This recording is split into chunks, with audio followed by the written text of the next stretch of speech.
pendant que je finalisais un accord de 12 millions d'euros en Europe, mes parents ont mis ma voiture en gage pour l'entreprise de ma sœur.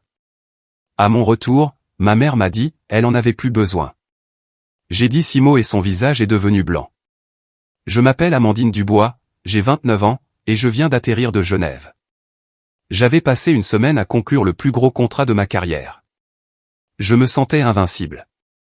J'ai conduit ma voiture de location de l'aéroport de Lyon directement chez mes parents. Je n'étais pas là pour les voir. J'étais là pour récupérer ma voiture, mon Alpine A110 bleue, la voiture de mes rêves, celle que je gardais dans leur garage pendant mes voyages. J'ai appuyé sur la télécommande de la porte du garage. La porte s'est lentement enroulée, révélant un espace vide. Juste un sol en béton et une légère tache d'huile là où ma voiture aurait dû être. Ma voiture avait disparu.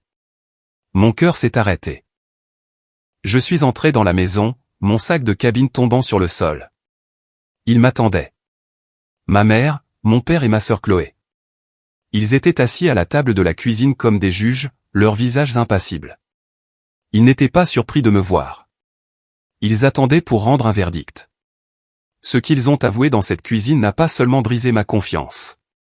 Cela a redéfini ce que signifiait la famille et m'a montré que je n'en faisais pas vraiment partie. Cette Alpine n'était pas un jouet. Ce n'était pas un cadeau.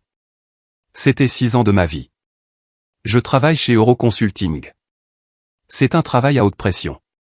Je gère des comptes internationaux. Cela signifie que je suis toujours dans un avion, toujours en réunion, et toujours au téléphone. Mes semaines ne font pas 40 heures. Mes semaines font 70 ou 80 heures. J'ai mangé plus de dîners à emporter devant mon clavier que je ne peux en compter. J'ai manqué des mariages. J'ai manqué l'enterrement de vie de jeune fille de ma meilleure amie Camille à Ibiza. J'ai sauté des vacances alors que d'autres personnes de mon âge voyageaient pour le plaisir. Moi, je voyageais pour le travail. Genève, Londres, Tokyo. J'ai fait ça pendant 6 ans. J'ai grimpé les échelons. Je gagnais bien ma vie, mais je n'avais pas le temps de la dépenser. Mon grand-père, Robert Dubois, était le seul à me comprendre. Il est décédé il y a 3 ans. C'était le père de mon père, mais il ne ressemblait en rien à mon père. Il était calme, fort, et il me voyait vraiment. Quand j'étais petite, il m'emmenait dans son garage. Ça sentait la sueur de bois et l'huile de moteur. Il m'a appris à changer un pneu. Il m'a appris à vérifier l'huile. Il montrait son vieux camion restauré et souriait. Ces machines ne sont pas que du métal, Amandine, me disait-il en s'essuyant la graisse des mains. Elles sont la liberté. Elles sont une preuve. Tu travailles dur pour quelque chose, tu le construis, tu le mérites. Tu mets ton rêve dans quelque chose de solide que tu peux toucher. Il était le seul à voir mes longues heures de travail comme de l'ambition. Il voyait mes sacrifices comme une force.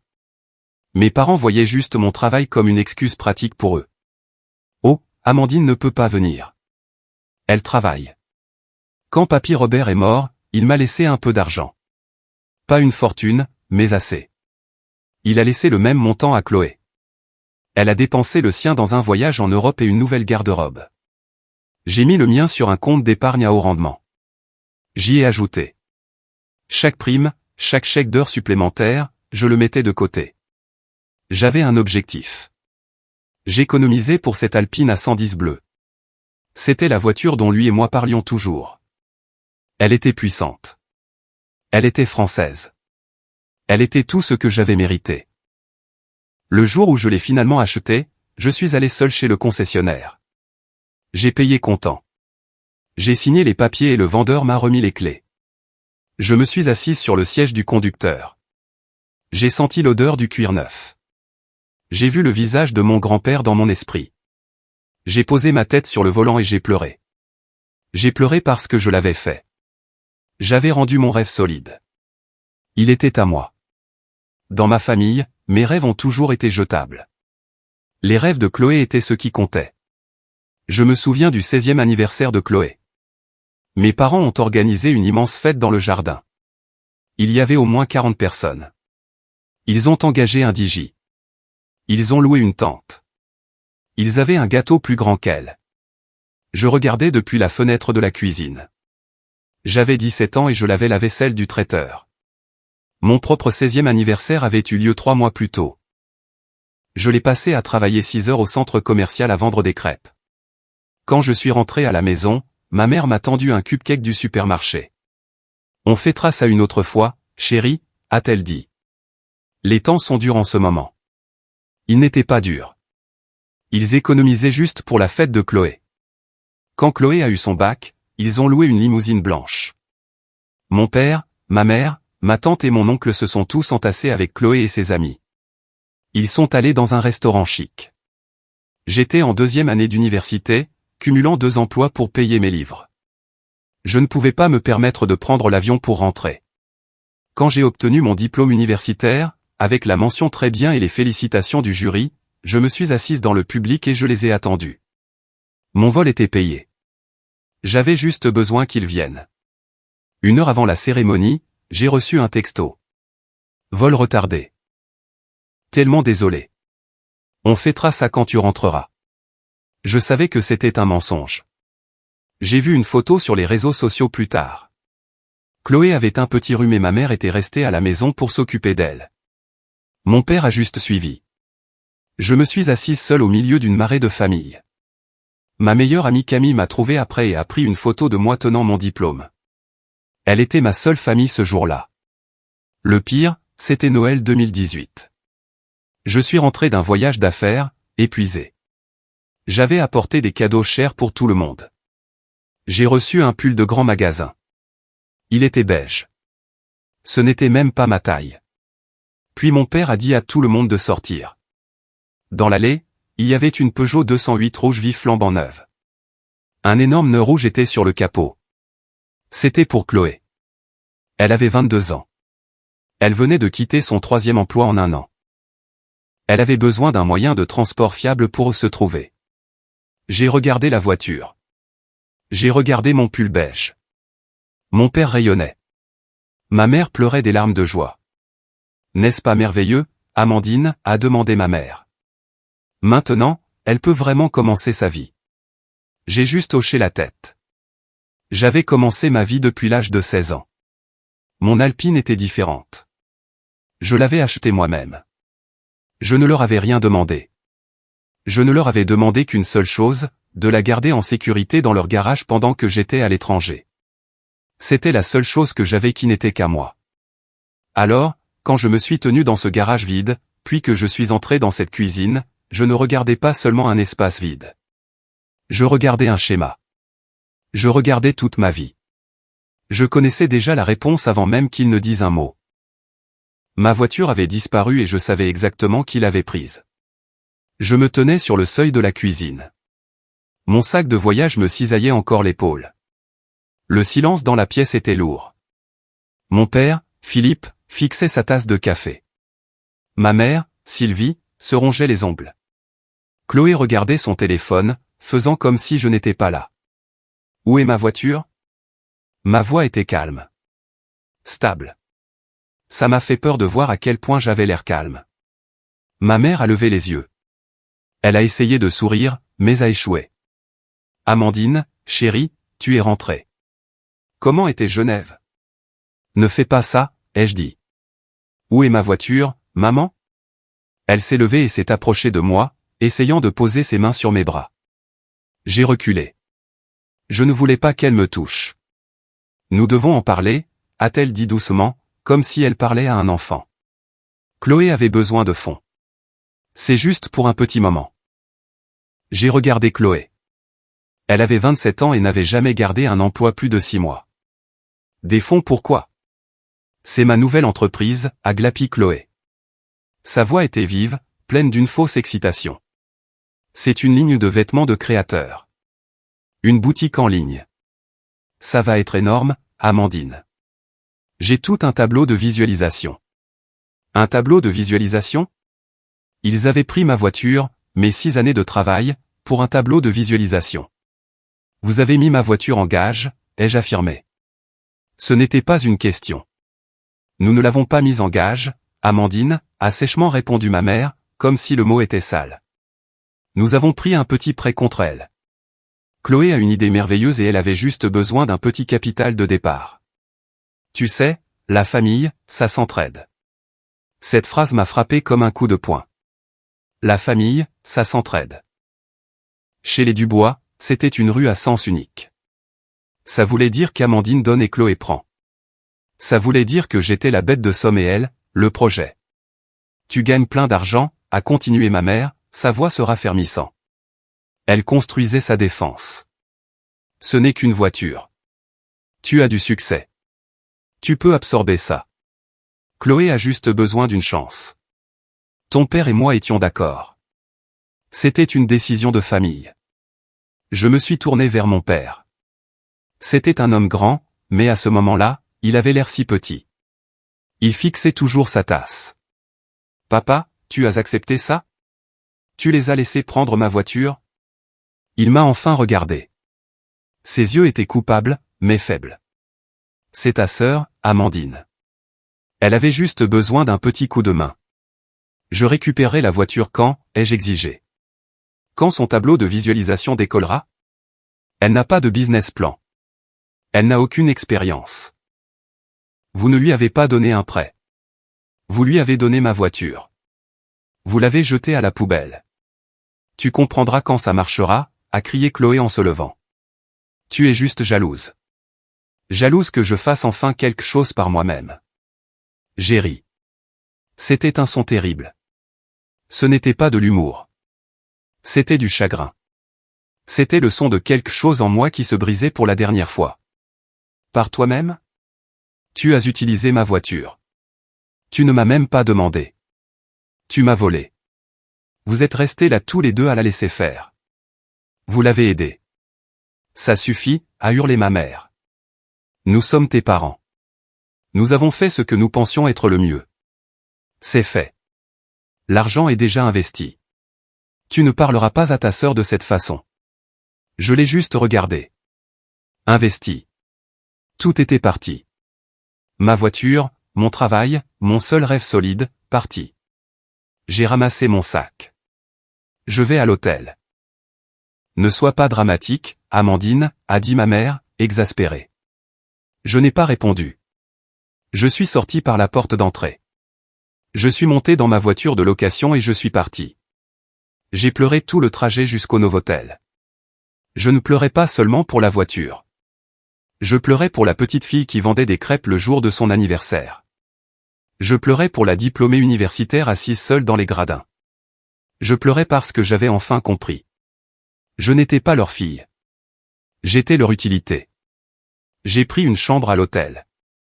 Je me suis assise sur le lit dans la chambre sombre et stérile. Le choc se dissipait et une colère froide et dure prenait sa place. Je connaissais ma famille. Je savais qu'ils mentiraient. Je savais qu'ils cacheraient les détails. Je devais connaître la vérité. Cette nuit-là, je suis retourné. J'ai garé la voiture de location plus loin dans la rue. J'ai attendu de voir les lumières s'éteindre une par une. J'avais encore mon ancienne clé de la maison. Je suis entré. La maison était silencieuse. Je suis allé directement à la cuisine. Mon père vidait toujours la poubelle avant de se coucher, mais il était paresseux. Il sortait le sac de la poubelle et le laissait noué près de la porte arrière pour le sortir le matin. J'ai trouvé le sac. J'ai lentement, silencieusement, dénoué le nœud. Je n'ai pas eu à chercher loin. Au-dessus, il y avait un morceau de papier jaune froissé, un reçu. Je l'ai lissé sous la lumière de mon téléphone. Prêt sur Gage du Centre. J'ai vu la description de l'article, Alpine à 110 2021, bleu. J'ai vu le montant du prêt, 45 000 €, et j'ai vu la date d'échéance. C'était dans 30 jours. Mais ce n'était pas le pire. Au bas du reçu, il y avait une ligne pour la signature du client. Je connaissais l'écriture de ma mère. Je connaissais celle de mon père. Celle-ci était différente. Elle était tremblante. Elle essayait d'imiter mon écriture. Quelqu'un avait signé mon nom. J'ai senti le sang quitter mon visage. Ce n'était pas une décision de famille. Ce n'était pas un prêt. C'était un crime. Ils n'avaient pas seulement pris ma voiture. Ils avaient imité ma signature. Ils avaient commis une fraude. J'ai pris une photo du ticket. Je l'ai remis dans la poubelle, j'ai noué le sac et je suis parti. Je suis sorti de cette maison pour la dernière fois. Ils n'avaient pas seulement mis ma voiture en gage. Il m'avait mis en gage. Le lendemain matin, je me suis réveillé avant le soleil. Je n'avais pas dormi. Je suis resté assise dans la chambre d'hôtel à fixer la photo du ticket de prêt sur gage sur mon téléphone. La signature tremblante, Amandine Dubois. On aurait dit une parodie de mon nom. Je me suis habillé. J'ai mis mes vêtements de travail, un blazer noir bien coupé, un pantalon et des talons bas. J'avais l'impression de mettre une armure.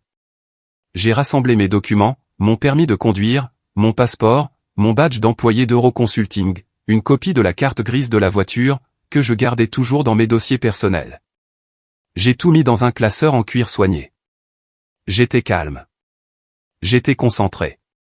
Ce n'était plus une affaire de famille. C'était une transaction commerciale qui avait mal tourné. J'ai conduit jusqu'au prêt sur gage du centre. C'était dans un quartier mal famé de Lyon. Les fenêtres étaient grillagées. L'enseigne au néon ouvert clignotait même en plein jour. J'ai garé la voiture de location sur le petit parking fissuré. Je suis entré. L'air à l'intérieur était épais. Ça sentait la cigarette froide, le désespoir et le désodorisant bon marché aux agrumes. Un homme et une femme se disputaient au comptoir avec un employé à voix basse et rageuse à propos d'une guitare. Je suis resté en retrait et j'ai attendu. Je n'avais rien à faire ici. Ma voiture n'avait rien à faire ici. Finalement, ce fut mon tour. L'homme derrière le comptoir s'appelait Gérard Martin. Son badge était épinglé de travers sur son polo. Il avait l'air fatigué. Il avait des poches sous les yeux. « Je peux vous aider ?» a-t-il demandé, sans lever les yeux de son ordinateur. « Je suis ici pour un véhicule » ai-je dit. Ma voix était stable. Une Alpine à 110 bleu de 2021 déposée il y a environ 5 jours. Là, il a levé les yeux. Il était surpris. Je ne devais pas ressembler à sa clientèle habituelle. « C'est vous qui l'avez mise en gage. »« Non » ai-je dit. « Je suis celle qui la possède. Elle a été déposée sans ma permission. » Gérard a soupiré. Il avait déjà entendu ça. « Madame, je ne peux vous donner aucune information à moins que vous ne soyez la personne sur le ticket. »« J'ai le numéro du ticket » ai-je dit.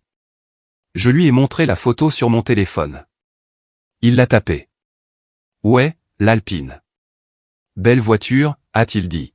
« Près de 45 000, plus les frais de gardiennage et les intérêts.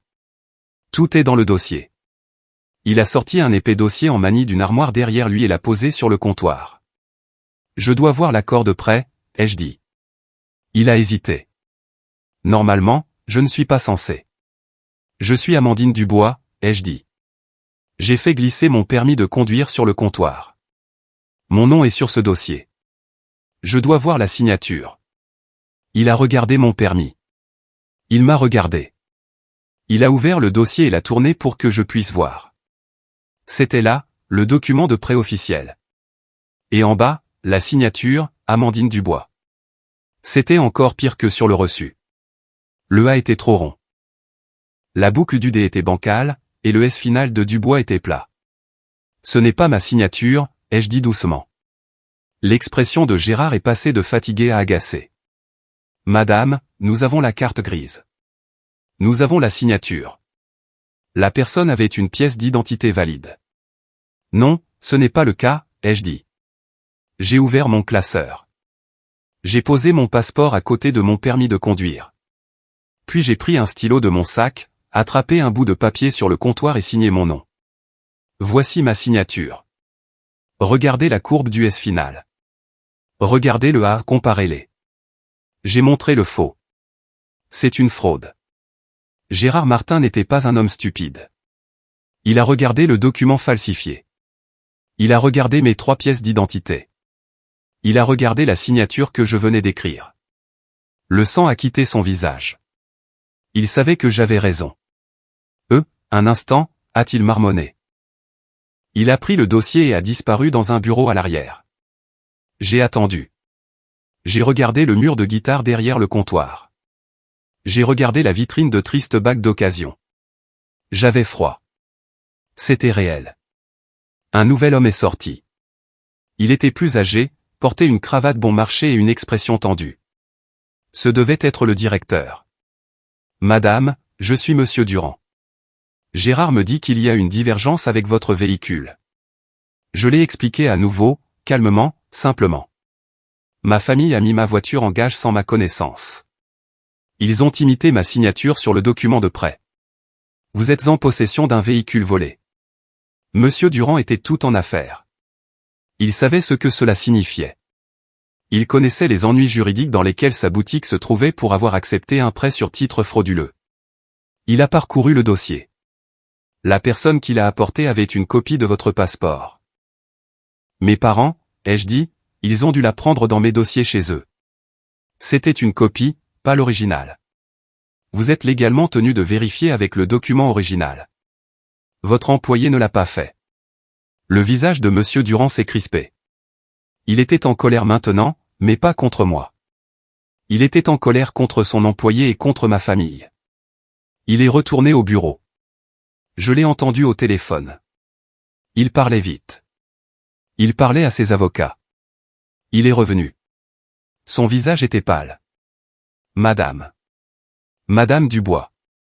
Mademoiselle Dubois, ai-je corrigé. Mademoiselle Dubois.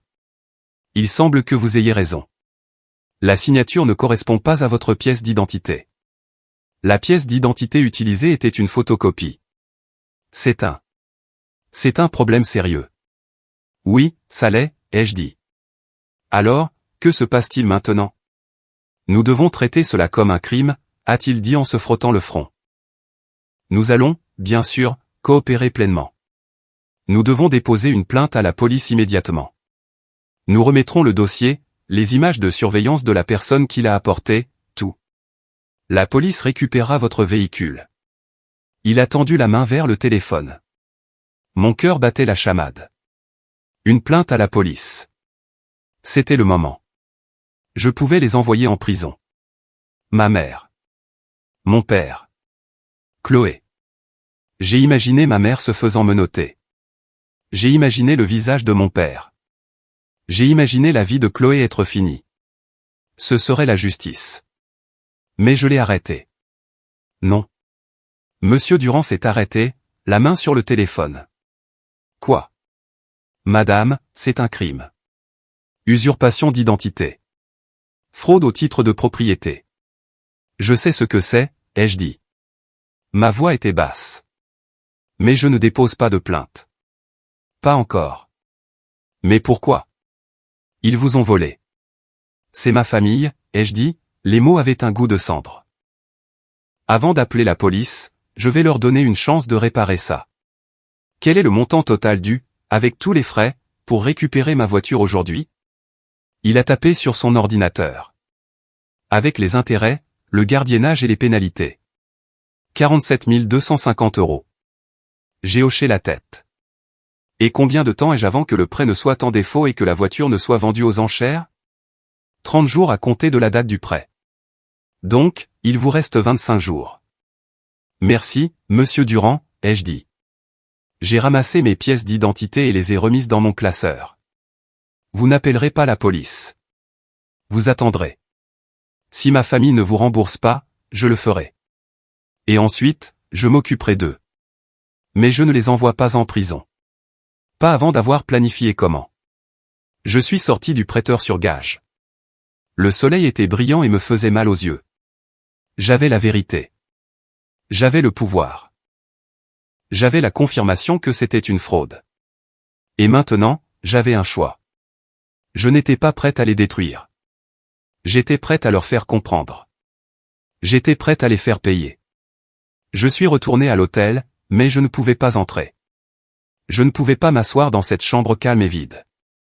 Je ressentais trop de colère. La confirmation du prêteur sur gage avait empiré les choses. Ce n'était pas un malentendu. Ce n'était pas une mauvaise décision. C'était un crime froid et calculé. Ils avaient falsifié mon nom. Je me suis retrouvé à conduire vers la maison de mes parents. Je ne savais pas pourquoi. J'ai garé la voiture de location dans la rue.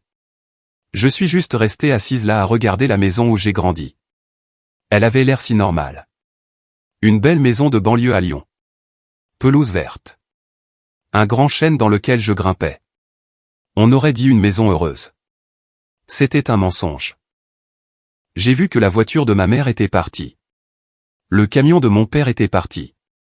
La nouvelle Peugeot 208 rouge de Chloé, celle qu'il lui avait achetée pour Noël, était également partie. Elle était probablement en train d'investir mes 45 000 € dans des tableaux de visualisation.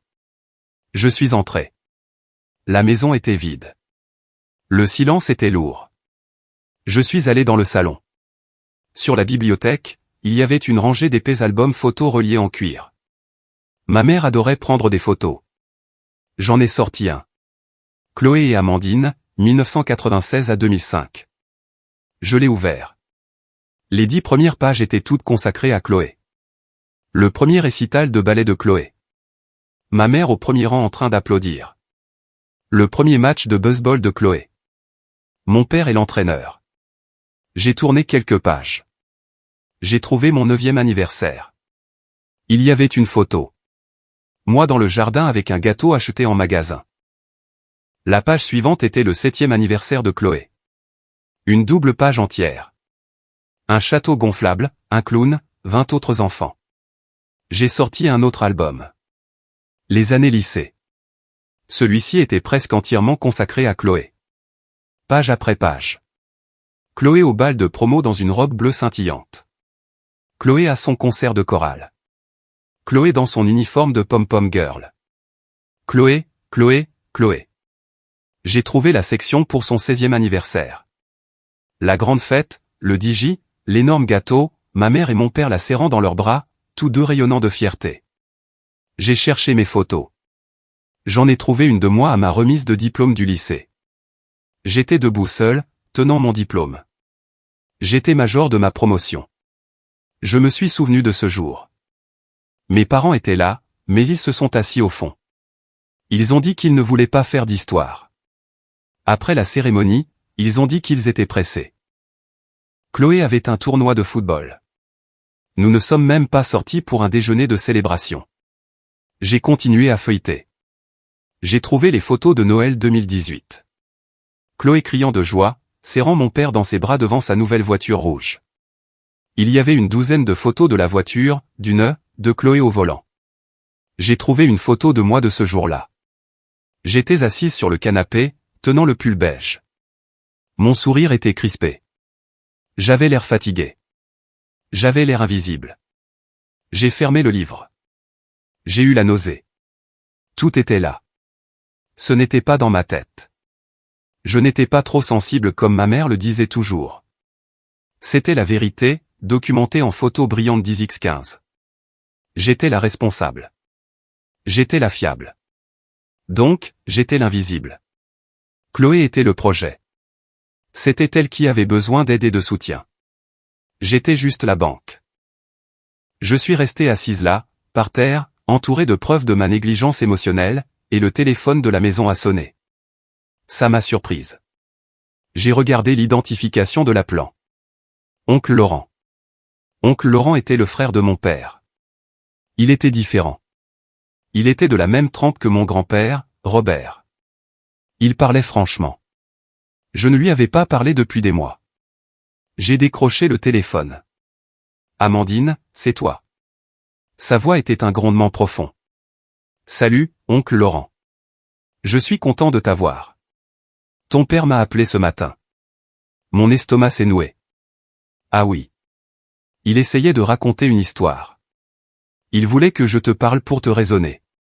Il a dit que tu étais contrarié à propos d'un peu d'argent pour Chloé. Il t'a dit ça? Oui. Et je lui ai dit qu'il était un imbécile. La voix de mon oncle était en colère. Ensuite, j'ai appelé ta mère. C'est contre elle que j'étais vraiment en colère. Elle est déjà en train de déformer l'histoire, Amandine. Elle appelle toute la famille. Elle dit à tout le monde que tu es égoïste, que tu es assise sur une pile d'argent de ton travail de luxe et que tu ne veux pas aider ta pauvre sœur. J'ai fermé les yeux très fort. Bien sûr qu'elle faisait ça. Elle me faisait passer pour la méchante. Ne crois pas un mot de tout ça, ma petite, a dit oncle Laurent, sa voix dure. Je savais que ça allait arriver. Ils ont laissé Chloé s'en tirer avec toute sa vie. Et toi? Tu en as payé le prix. Ce qu'ils ont fait est mal. Ce n'est pas de l'aide. C'est du vol. Ne les laisse pas te manipuler. Les larmes me sont montées aux yeux. C'était la première fois que quelqu'un dans ma famille prenait mon parti. La première fois que quelqu'un validait mes sentiments. Merci, oncle Laurent. C'est pire que tu ne le penses. Ils ont imité mon nom. La ligne est restée silencieuse. Ils ont fait quoi? A-t-il dit. Philippe a laissé faire ça? J'étais au prêteur sur gage ce matin. Je l'ai confirmé. C'en est trop, a-t-il dit. J'arrive. Je serai là demain. Ne fais rien. Ne leur parle pas.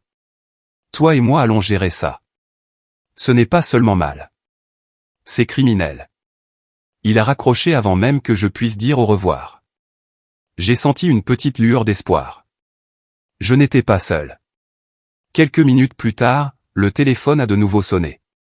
J'ai regardé l'identification de l'appelant, tante Isabelle, la sœur de ma mère, la loyale soldate de ma mère. Je savais ce que serait cet appel. Je l'ai laissé sonner. Il est allé sur la messagerie vocale. Il a immédiatement sonné à nouveau. Elle n'allait pas abandonner. J'ai décroché. Bonjour, Amandine. Ma chérie. Oh, Dieu merci. J'étais si inquiète. Sa voix était mielleuse, mais avec une pointe acérée. Ta mère m'a appelé. Elle est tout simplement anéantie. Elle est si inquiète pour Chloé. Et elle est si blessée par la façon dont tu agis. Je n'ai rien dit. J'ai juste écouté. Amandine, ils essayaient juste d'aider ta sœur, a dit tante Isabelle, sa voix pleine d'une fausse sympathie. Tu sais à quel point c'est difficile pour Chloé. Elle est si créative, mais elle a juste du mal. Toi. Tu as toujours été la forte, l'intelligente. Tout te vient si facilement. Facilement. Mes semaines de 70 heures étaient faciles. Ne peux-tu pas montrer un peu de compassion, chérie? A-t-elle insisté. Ce n'est qu'une voiture. La famille est plus importante qu'un morceau de métal. Ta mère a peur que tu ne divises la famille à cause de ça. Pardonne-leur. C'est ce que fait la famille. La rage qui montait en moi est devenue parfaitement froide. Elle avait raison. J'allais diviser la famille. J'allais la diviser en deux. Tante Isabelle, ai-je dit, ma voix plate. Ils n'ont pas emprunté ma voiture. Ils ont commis un crime. Ils ont imité ma signature et volé 45 000 € en mon nom. Oh, Amandine, ne sois pas si dramatique, s'est-elle moquée. Crime est un mot si laid. Ce sont tes parents. Ils l'ont fait pour ta sœur. C'est le mot correct, ai-je dit. Tu dois laisser tomber cette histoire, a-t-elle ordonné, sa voix perdant sa douceur. Tu contraries ta mère. Tu es égoïste. J'ai regardé l'album photo par terre. J'ai vu mon petit visage invisible. J'ai vu la vie brillante, célébrée de Chloé. Au revoir, tante Isabelle, ai-je dit. Amandine, tu m'écoutes. J'ai raccroché le téléphone. J'ai appuyé sur le bouton off et mis fin à l'appel. Je n'allais pas discuter. Je n'allais pas crier. C'était fini. Les lignes étaient tracées. Oncle Laurent était en route. Le prêteur sur gage attendait. Et ma famille. Ma famille n'avait aucune idée de ce qui allait arriver. Après avoir quitté la maison de mes parents, je suis retourné à l'hôtel. Je suis resté dans ma chambre pendant 1 heure. J'ai regardé les murs beiges. J'ai laissé le silence s'installer. Ma colère avait disparu.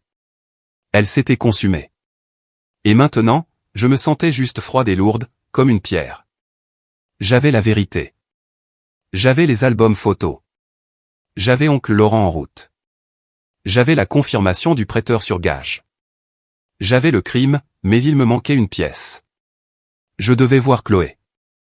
Je devais voir son visage. Je devais entendre sa version sans personne d'autre dans la pièce. Je devais la regarder dans les yeux. J'ai pris mon téléphone. Je lui ai envoyé un texto. Mes doigts étaient stables. Café, midi. Le pot de cuivre, rue principale. Juste nous deux. Elle l'a lu presque immédiatement. Les 3 petits points sont apparus, ont disparu, puis sont réapparus. Elle tapait puis effaçait. Elle montrait probablement à ma mère, essayant de trouver la bonne chose à dire. Finalement, Un simple bokeh est arrivé. Le pot de cuivre était un endroit neutre. Nous y étions allés parfois au lycée. Ça sentait le café brûlé et les muffins sucrés. Je suis arrivé 20 minutes en avance. J'ai commandé un café noir. Je ne voulais pas de muffins. Je me suis assise à une petite table dans le coin arrière, face à la porte. J'ai attendu. Elle était en retard. Bien sûr, elle l'était. Chloé n'avait jamais été à l'heure de sa vie. Ça faisait partie de son chaos. Les gens devaient toujours attendre Chloé. Elle est finalement arrivée à 12h15. Elle portait de grandes lunettes de soleil sombre, une veste de créateur et un jean qui coûtait plus cher que ma première voiture. Même quand elle prétendait être une victime, elle avait l'air chère. Elle m'a vu et a tressailli comme si elle se rendait au bureau du directeur. Elle s'est glissée dans la banquette. Elle a gardé ses lunettes de soleil. « Salut, Amandine », a-t-elle murmuré. Je n'ai pas dit bonjour. Je l'ai juste regardée. J'ai attendu. Elle a enlevé les lunettes de soleil. J'avais raison. Ses yeux étaient rouges et gonflés. Elle avait pleuré, mais je n'ai pas eu pitié d'elle. Je ne ressentais rien du tout. Maman m'a dit que tu es allée à la maison, a-t-elle dit. Où est l'argent, Chloé, ai-je demandé. Elle a baissé les yeux sur la table. Il est investi. Je te l'ai dit. J'ai un fournisseur. J'ai payé pour l'inventaire et le concepteur du site web et le marketing. Montre-moi le business plan, ai-je dit. Quoi? Elle avait l'air confuse. Le business plan? Le plan que tu as montré à maman et papa. Le plan qui était si bon qu'ils ont accepté de commettre une fraude et de mettre ma voiture en gage. Montre-le-moi, tout de suite. Elle a hésité. Ses mains tremblaient. Amandine, ce n'est pas finalisé. Montre-le-moi ou je me lève et je sors. Et la prochaine personne à qui je parle est un policier. Ce mot. Police. Ça l'a frappé. Elle a fouillé dans son sac à main cher et en a sorti un dossier. C'était un dossier scolaire rose et fragile. Elle l'a lentement glissé sur la table. Je l'ai ouvert. J'ai regardé fixement. Je pensais que j'étais préparé. Je ne l'étais pas. Ce n'était pas un business plan. C'était un album de scrapbooking. La première page était un tableau de visualisation. Elle avait découpé des images de magazines, Vogue, Elle, des photos de mannequins sur des plages, des photos de chaussures chères. Au milieu, elle avait utilisé un stylo à paillettes pour écrire le placard de Chloé, le futur de la mode. J'ai tourné la page. C'était une liste de noms pour sa marque. Des noms comme Chloé Chic et Label Chloé. J'ai tourné la page suivante. Il y avait quelques feuilles de papier d'imprimante. Elle avait fait des croquis. C'étaient des croquis de simples t-shirts et de robes d'été. Ils étaient mauvais. On aurait dit des dessins d'enfants. La dernière page était une seule feuille avec quelques chiffres. Site web, 5 000 €. Marketing, Instagram, 10 000 €. Inventaire, premier lot, 30 000 €. C'était tout. Pas de contrat de fournisseur. Pas de modèle financier. Pas de projection de profit et pertes, pas d'étude de marché, pas de logistique. C'était 45 000 € de mon argent parti sur la base de coupures de magazines et de colle à paillettes. J'ai fermé le dossier. J'ai senti l'air quitter mes poumons. Je l'ai regardé. C'est ça, ai-je demandé. Ma voix était calme. Tu as volé ma voiture pour ça?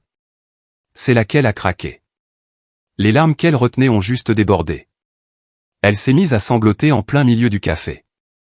Les gens regardaient. Je ne savais pas que ce serait comme ça, a-t-elle pleuré en se tirant les cheveux. Je pensais que ce serait facile. Tu pensais que ce serait facile, ai-je répété.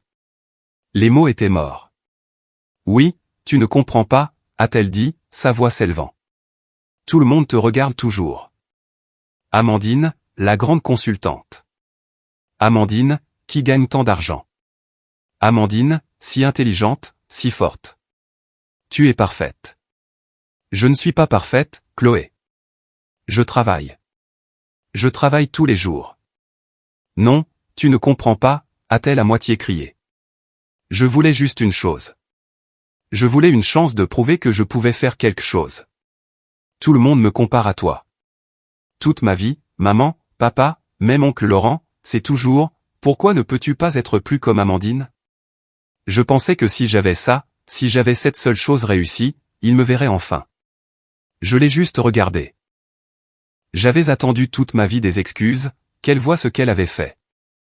Et la voilà, dans un café, en train de pleurer parce que c'était dur d'être ma sœur. Elle était à nouveau la victime. Elle avait volé mon rêve, ma sécurité, ma confiance, et c'était elle la victime. Une réalisation froide et dure s'est installée dans mon estomac. Elle ne comprendrait jamais. Elle en était incapable. C'était un trou noir. Mes parents avaient passé 27 ans à jeter leur amour, leur argent, et maintenant mon argent, dans ce trou noir. Il ne serait jamais rempli. J'ai commencé à glisser hors de la banquette. « Attends » a-t-elle dit en me saisissant le bras. Sa main était mouillée de larmes. J'ai retiré mon bras.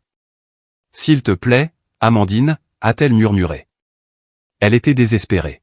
« S'il te plaît, ne dis rien à la police. J'ai juste besoin d'un peu plus d'argent. » Je me suis figé. Je pensais avoir mal entendu. « Qu'est-ce que tu as dit ?» Le type du site web. Il a dit qu'il avait besoin de plus pour la partie e-commerce, et le fournisseur veut plus d'avance. C'est juste un peu, peut-être 10 000. Si je peux juste le lancer, je sais que ça marchera. Je te rembourserai. Je te rembourserai tout. Je le jure. Je l'ai regardée. Elle me suppliait pour plus. Après tout, après la fraude, après le vol, elle me demandait 10 000 € de plus. C'était ça. Le dernier morceau de moi qui ressentait une connexion avec elle, un lien fraternel, s'est juste transformé en poussière. Je me suis levé. J'ai pris ma tasse de café. Pas un centime de plus, Chloé, ai-je dit. Ma voix était calme. Tu n'auras jamais un autre centime de ma part. Pas pour ça. Pas pour rien. Amandine, s'il te plaît. Tu ruines ma vie, a-t-elle pleuré. Tu as ruiné ta propre vie, Chloé. Tu as juste utilisé mon nom pour le faire. Je me suis éloigné de la table. Je n'ai pas regardé en arrière. Je l'ai laissée là, pleurant sur son album de scrapbooking. Elle voulait construire quelque chose. Elle voulait prouver qu'elle était spéciale. Mais elle était juste comme eux. Elle pensait qu'elle pouvait construire son avenir sur mes os. Pas cette fois. Oncle Laurent est arrivé ce soir-là. Il n'est pas allé chez mes parents. Il a pris une chambre dans mon hôtel. Nous nous sommes rencontrés dans le hall. C'était un grand homme, grand comme mon grand-père. Il m'a donné une forte étreinte d'un seul bras. « Ça va, ma petite » a-t-il demandé. « Ça ira » ai-je dit. « Bien, parce que nous n'allons pas laisser passer ça. » Nous avons passé 1 heure dans le centre d'affaires de l'hôtel. Je lui ai montré le ticket de prêt sur gage. Je lui ai parlé de la falsification. Je lui ai montré le business plan de Chloé. Son visage s'est assombri à chaque mot. Ils l'ont choyé jusqu'à en faire une criminelle, a-t-il dit. Et ton père, Philippe, il laisse Sylvie le dominer complètement. C'est un lâche. Il l'est, ai-je convenu. Demain, a dit oncle Laurent, nous mettons fin à tout ça. Nous y allons. Toi, moi, nous mettons tout sur la table. Fini les chuchotements. Fini le « ne contrarions pas Chloé ». Nous leur disons la vérité. Es-tu prête pour ça? Je suis prête, ai-je dit. J'étais prête. Mais eux ne l'étaient pas. Mon téléphone a sonné le lendemain matin. C'était ma mère. Sa voix était faussement joyeuse. Amandine, chérie, ton père et moi, nous voulons que tout le monde soit ensemble. Nous organisons un dîner de famille ce soir. 18 h, s'il te plaît, viens. Il est temps de parler. Je savais ce que c'était. C'était une convocation, une embuscade. Ils allaient serrer les rangs. Ils allaient me parler jusqu'à ce que j'accepte de pardonner et d'oublier. Je serai là, ai-je dit. Et j'amène oncle Laurent. La ligne est restée silencieuse. Laurent, pourquoi? C'est une affaire de famille. Il est de la famille, ai-je dit. On se voit à 18 h. J'ai raccroché avant qu'elle puisse discuter. Nous sommes arrivés à la porte à 18 h pile. Mon estomac était noué, mais j'ai gardé un visage calme. Je portais mon classeur en cuir. Ma mère a ouvert la porte. Quand elle a vu oncle Laurent derrière moi, son visage est devenu pâle. Elle savait que ça n'allait pas se passer comme elle le voulait. Laurent, quelle surprise. Bonjour, Sylvie, a-t-il dit. Sa voix était froide. Nous sommes entrés dans la salle à manger. Ils avaient mis la table avec la belle porcelaine, les assiettes et l'argenterie chère que nous n'utilisions que pour Noël ou les grandes occasions. C'était une performance. Ils essayaient de prétendre que nous étions une famille normale et aimante ayant un dîner normal. C'était un signe de peur. Mon père était en bout de table. Chloé était assise à sa droite, les yeux fixés sur son assiette. Elle avait l'air terrifiée. Amandine, Laurent, content que vous ayez pu venir, a marmonné mon père, sans me regarder dans les yeux. Passons les banalités, Philippe, a dit oncle Laurent, en tirant une chaise pour moi puis en s'asseyant lui-même. Nous sommes contents que tu sois là, Amandine, a dit ma mère, ignorant Laurent et essayant de me sourire. Elle s'est assise. Je sais que les choses ont été tendues. Chloé passe un très mauvais moment en ce moment. Son idée? Eh bien, ça ne marche pas. Elle va perdre l'argent. Elle préparait le terrain. Chloé a échoué. Pauvre Chloé. Nous devons tous avoir pitié de Chloé. Ce n'est pas un échec, maman, ai-je dit, ma voix coupant la tension. C'est un vol. Ma mère a tressailli. C'est un mot terrible, Amandine. C'est le mot juste, ai-je dit. Voyons, chérie, a finalement parlé mon père, essayant de paraître paternel. Nous essayons juste d'aider ta sœur. Nous pensions aider en commettant une fraude, ai-je demandé. J'ai posé mon classeur en cuir sur la table. Il a fait un bruit sourd. C'est comme ça que vous aidez les gens? En imitant leur signature, en volant leurs biens? Chloé a fondu en larmes. Je ne voulais pas, tais-toi, Chloé, a dit oncle Laurent. Il ne criait pas, mais sa voix avait tellement d'autorité qu'elle s'est instantanément arrêtée. Nous pensions que tu comprendrais, a murmuré ma mère. Nous allions le rembourser avant même que tu ne le saches. Je ne crois pas, ai-je dit. J'ai ouvert le classeur. J'ai sorti le premier papier. J'avais imprimé les articles du Code pénal français sur l'usurpation d'identité. J'avais imprimé les peines pour la fraude au titre de propriété. J'ai fait glisser le papier sur la table vers mon père. Qu'est-ce que c'est, a-t-il demandé, les mains tremblantes. C'est votre avenir, papa. 2 à 5 ans de prison. Le faux et usage de faux est un crime. L'usurpation d'identité aussi. Tu n'as pas seulement aidé Chloé. Toi et maman avez commis plusieurs crimes. Vous êtes tous les trois impliqués. Le visage de ma mère est devenu blanc. On aurait dit qu'elle allait être malade. Tu ne ferais pas ça, a-t-elle murmuré. Tu n'enverrais pas tes propres parents en prison. Nous sommes ta famille. Tu continues d'utiliser ce mot, ai-je dit, ma voix basse. Je ne pense pas que tu saches ce qu'il signifie. Vous n'étiez pas une famille quand vous avez signé mon nom. Vous n'étiez pas une famille quand vous avez laissé Chloé faire ça. Vous étiez juste des voleurs. J'ai regardé ma mère. Je ne veux pas, mais je le ferai si je le dois. Vous ne m'avez laissé aucun autre choix. La pièce était complètement silencieuse. Le seul son était les sanglots silencieux et saccadés de Chloé. Mon père fixait le papier. Ma mère me fixait. Elle m'a enfin vu. Elle a vu que je n'étais plus sa petite fille. J'étais celle qui avait tout le pouvoir. La sonnette a retenti. Nous avons tous sursauté. Ma mère avait l'air confuse. Je n'attends personne. Elle s'est levée et est allée à la porte. Nous avons entendu des voix. Un instant plus tard, ma mère est revenue dans la salle à manger. Son visage était sombre. Ma meilleure amie, Camille, était avec elle. J'étais stupéfaite. Camille, qu'est-ce que tu fais ici? Camille m'a regardé, puis ma famille. Son visage était en colère. Ton oncle m'a appelé, Amandine. Il m'a dit ce qui se passait. Je ne vais pas te laisser traverser ça toute seule. Oncle Laurent s'est levé. Je l'ai appelé parce que ce n'est pas seulement une affaire de famille, Sylvie. C'est une intervention. Et Amandine a besoin de sa vraie famille ici. Camille s'est approchée et s'est tenue juste derrière ma chaise. Oncle Laurent s'est assis à côté de moi. Ce que vous lui avez fait, Philippe, a dit oncle Laurent, sa voix tremblant de colère, est impardonnable. Ce n'est pas aider votre fille. C'est la détruire. Vous avez fait ça toute sa vie. Vous en choyez une et vous abusez de l'autre. Vous avez sacrifié Amandine depuis assez longtemps. Il a pointé mon père du doigt. Tu es un homme faible, et toi, a-t-il dit à ma mère, tu es une harceleuse. Tu empoisonnes cette famille depuis 30 ans. Mais ça s'arrête ce soir. Il m'a regardé. Il a posé sa main sur mon épaule. Camille a posé sa main sur mon autre épaule. Quelqu'un doit parler pour Amandine, a-t-il dit, sa voix rauque. Et à partir de maintenant, ce sera nous. J'ai regardé mes parents. Ils étaient là, en infériorité numérique et déjoués. Mon père avait l'air brisé. Ma mère avait l'air, pour la première fois de sa vie, vaincue.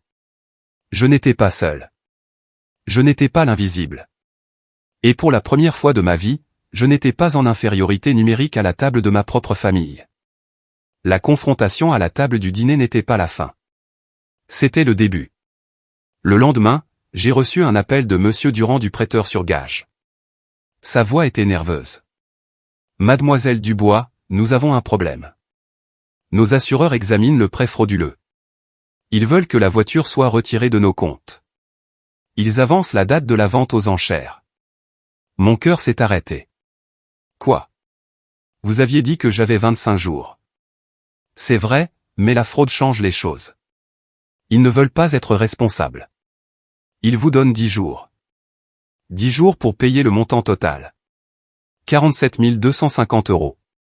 Si vous ne le faites pas, elle part en vente aux enchères publiques. Je suis désolé.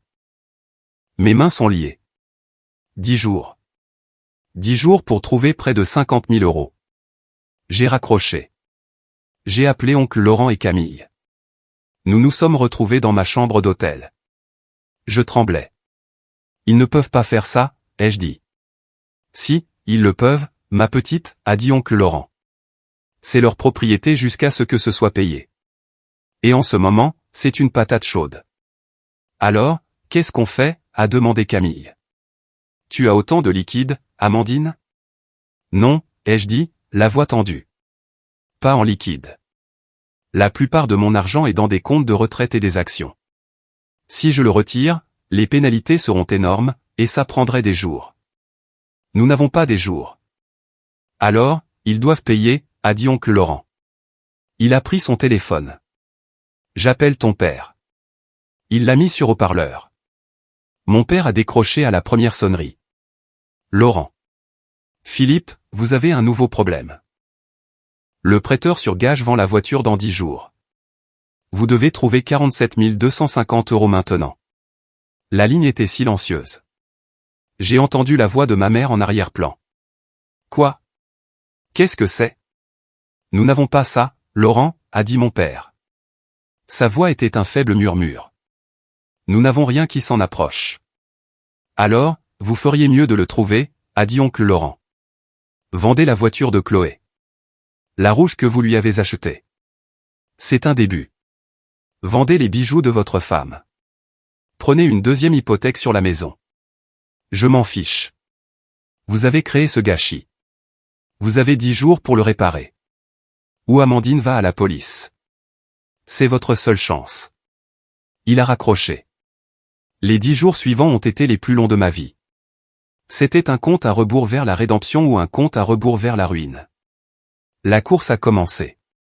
C'était pathétique à voir. Chloé a mis sa Peugeot 208 rouge en vente, mais elle l'avait maltraitée. Elle était sale. Elle avait fumé dedans. La meilleure offre qu'elle a eue était de 8 000 €, bien moins que ce qu'ils avaient payé. Elle l'a accepté. Elle a pleuré quand ils l'ont emmenée. Ma mère est allée chez un bijoutier. Elle est revenue avec 4 000 €. Elle avait vendu ses boucles d'oreilles en diamant et un collier de perles que ma grand-mère lui avait laissé. Elle ne voulait pas me regarder. Elle a juste posé l'argent sur la table de la chambre d'hôtel. Mon père, il s'est humilié. Il est retourné à l'usine, celle où il avait travaillé pendant 30 ans avant sa retraite. Il les a suppliés pour des quarts de nuit. Il avait 64 ans et il était de retour sur le plancher de l'usine à charger des camions de minuit à 8 heures du matin. Ses mains étaient couvertes d'ampoules à vif. Il rentrait épuisé et remettait quelques centaines d'euros en liquide. Chloé a essayé de vendre ses foulards et sacs de créateurs sur Vinted, mais c'était surtout des faux qu'elle avait achetés pour sauver les apparences. Elle a gagné 350 euros. C'était un cauchemar. Il se noyait. Pendant ce temps, je travaillais. Je ne pouvais pas juste rester assise à regarder. Je sauvais ma voiture. J'ai appelé mon directeur chez Euroconsulting. Je lui ai dit que j'avais une urgence familiale. J'ai expliqué que j'avais besoin de ma prime de performance trimestrielle payée en avance. Je venais de conclure l'affaire de Genève. Je l'avais mérité. C'était un homme bon. Il n'a pas posé de questions. Il a fait accélérer les choses. Le lendemain, 15 000 euros sont arrivés sur mon compte. Je ne l'ai pas dit à ma famille. C'était mon argent, mon filet de sécurité. À 3 jours de la fin, nous nous sommes tous retrouvés à l'hôtel. Oncle Laurent, Camille et moi d'un côté de la pièce, mes parents et Chloé de l'autre. Ils avaient l'air affreux. Mon père avait perdu du poids. Les yeux de ma mère étaient cernés par l'épuisement. « Combien avez-vous » a demandé oncle Laurent. Mon père a posé une liasse de billets et un chèque de banque sur la table. C'est 19 500 euros. C'est tout ce que nous avons. Nous avons vendu tout ce que nous pouvions. Nous avons essayé d'obtenir un prêt, mais la banque a dit non. 19 500 euros. Ce n'était rien. J'ai regardé mon propre compte en banque sur mon téléphone. Ma prime de 15 000 euros. Il nous manquait encore de l'argent. Il nous manquait 12 750 euros. Ce n'est pas assez, ai-je dit, ma voix plate. Ce n'est même pas proche. Ma mère s'est mise à sangloter. Nous avons essayé, Amandine. Nous avons essayé. Il ne reste plus rien. Alors c'est tout, ai-je demandé. Après tout ça, après avoir ruiné mon crédit, après avoir imité mon nom. Vous échouez simplement et je perds ma voiture? C'est comme ça que ça se termine? Personne n'a rien dit. Ils fixaient juste le sol. Ils avaient encore échoué. J'ai ressenti une colère froide et dure. Je leur avais donné une chance. Je les avais laissés essayer de réparer ça et ils n'en étaient même pas capables. Oncle Laurent m'a regardé. Il a vu l'expression sur mon visage. Il a soupiré. Il a sorti un chéquier de la poche de sa veste. Vous êtes tous pathétiques, a-t-il dit à mes parents. Il a rempli un chèque. Il ne l'a pas fait à leur nom. Il l'a fait au mien. Amandine Dubois. Il l'a déchiré et l'a fait glisser sur la table. C'était pour 13 000 euros. Laurent, non, ai-je murmuré. La famille, ça s'entraide, a-t-il dit en regardant mon père. De la bonne manière. Ce n'est pas un cadeau. C'est un prêt, et vous allez tous me rembourser après avoir remboursé Amandine. Le lendemain matin était le 10e jour. Le dernier jour. Je suis entré dans la banque avec ma prime de 15 000 euros, les 19 500 euros de ma famille, et le chèque de 13 000 euros de mon oncle. Je les ai tous fait convertir en un seul chèque de banque. J'ai conduit seul jusqu'au prêt sur gage du centre. Je suis entré. Monsieur Durand m'attendait. Il avait l'air stressé. Mademoiselle Dubois. Vous avez réussi. J'ai le chèque, ai-je dit. Je le lui ai tendu. Il l'a regardé. Il a compté les zéros. Il l'a passé dans une machine. Il a hoché la tête. C'est correct. 47 250 euros. Il a tapé sur son ordinateur pendant 5 minutes. Le silence était assourdissant. Finalement, j'ai entendu une imprimante. Il a imprimé un reçu. Payé en totalité. Il l'a signé. Il l'a tamponné. Il me l'a tendu. Je vais demander à quelqu'un de ramener la voiture, a-t-il dit.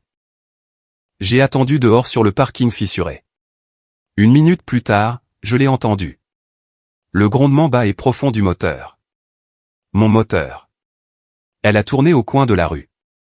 Elle était sale d'être restée là, mais elle était magnifique. L'homme est sorti et m'a tendu les clés. Je suis monté. J'ai fermé la porte. J'ai senti l'odeur du cuir. J'ai posé mes mains sur le volant. Les clés étaient chaudes dans ma paume. Le moteur ronronnait comme si rien ne s'était jamais passé. J'ai passé une vitesse et je suis sorti du parking du prêteur sur gage. Je suis parti. Je n'ai pas pleuré. J'ai juste conduit. J'avais récupéré ma voiture. Mais tout avait changé. J'ai passé les 3 jours suivants dans mon hôtel, juste à travailler. Je devais retourner à ma vraie vie. Je devais me concentrer sur autre chose que ma famille. J'avais ma voiture garée en sécurité dans le garage de l'hôtel. Mais je n'avais pas terminé. Puis le texto est arrivé. C'était de ma mère. Dîner dimanche, 17h. Papa fait des steaks grillés. S'il te plaît, viens. Nous devons parler. Mon premier instinct a été de dire non. J'étais fatigué de leur dîner.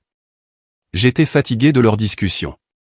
Mais oncle Laurent, qui rentrait chez lui cet après-midi-là, m'a dit d'y aller. Vas-y, a-t-il dit. Vois ce qu'ils ont à dire. Mais n'ose pas leur pardonner. Pas encore. Alors j'y suis allé. J'ai conduit mon Alpine. Je l'ai garée dans l'allée. Ça faisait du bien de la voir là. Je suis entré.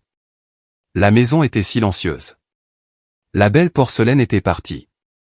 Nous mangions dans les assiettes de tous les jours. Mon père était au barbecue.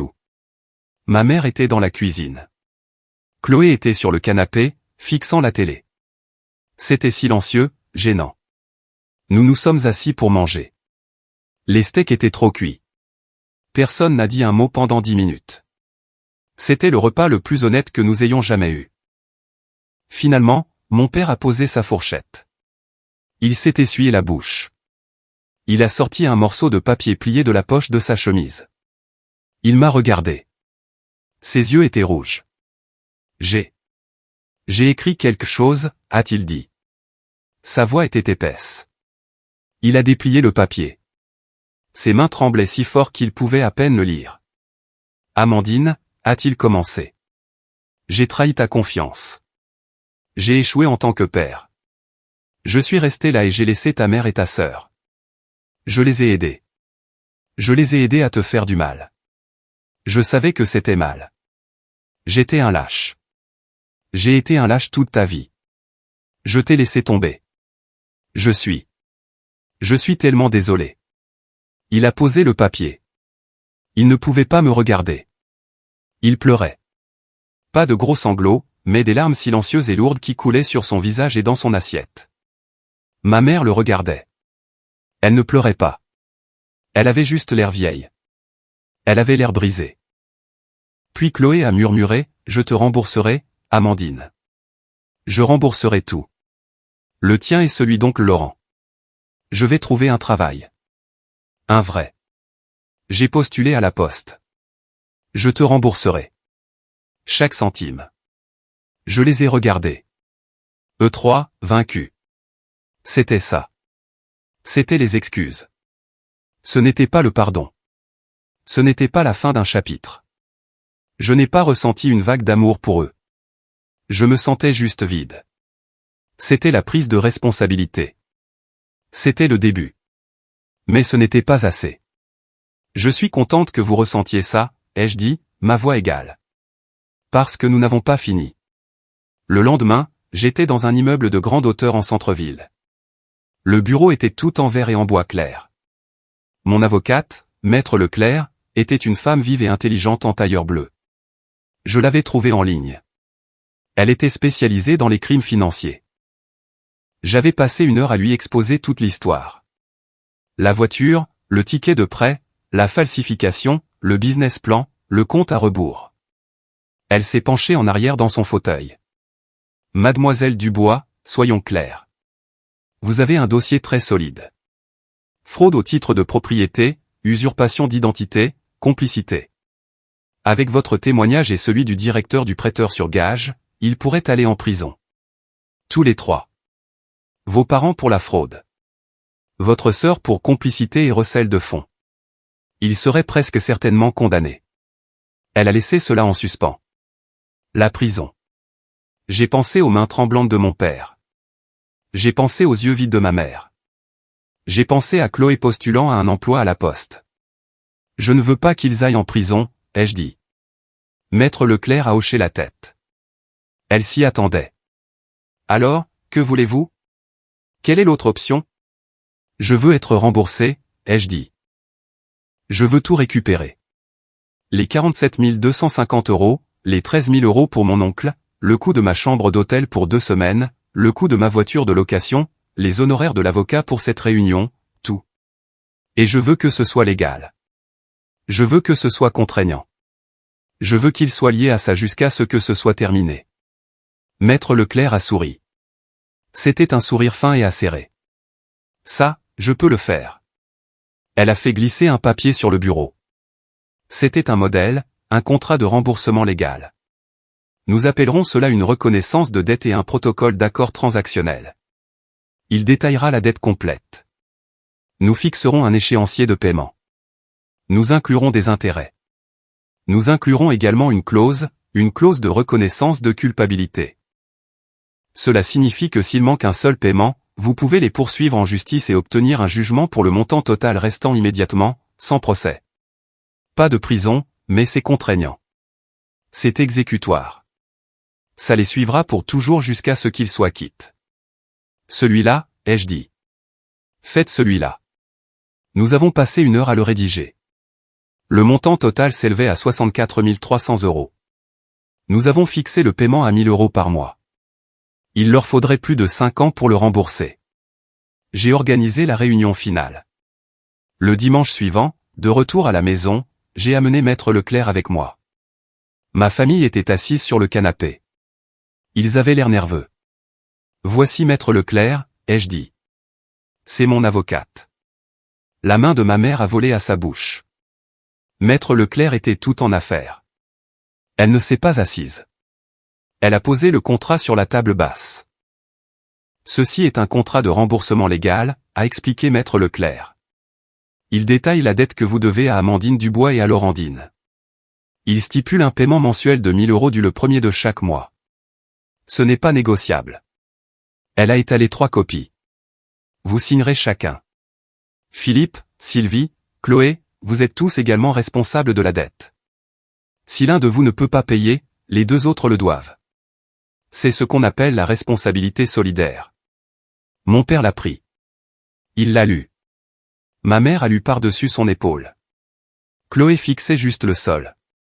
Il est également stipulé, a poursuivi Maître Leclerc, qu'en échange de cela, Amandine ne poursuivra pas de charge pénale. Mon père m'a regardé. C'était un regard de pur soulagement désespéré. Où est-ce qu'on signe, a-t-il dit. Ils ont signé un par un.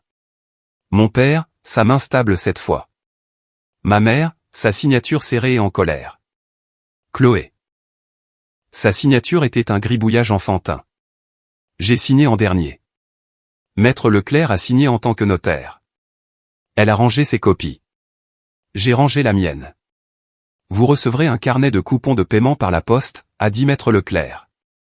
Le premier paiement est dû dans 2 semaines. Ne soyez pas en retard. Nous nous sommes dirigés vers la porte. Je les ai regardés en arrière. C'étaient 3 personnes assises sur un canapé, piégées par un morceau de papier. J'avais mes limites et pour la première fois, elles étaient lois. Des semaines plus tard, le premier chèque a été encaissé. 1 000 €. Il est apparu sur mon compte en banque, un virement électronique stérile. C'était le premier d'une longue série. J'avais quitté l'hôtel. J'ai pris mon propre appartement dans un nouvel immeuble en centre-ville. Je n'avais pas besoin de rester à Lyon, mais je le voulais.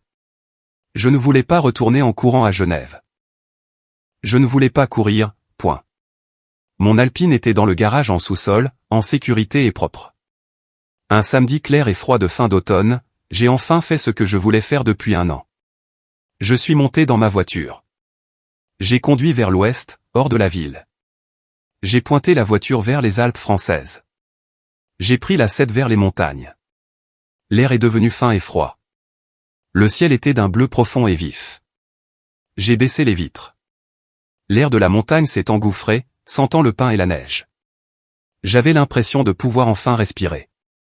Le moteur était un grondement profond et régulier sous moi. Je ne conduisais pas vite.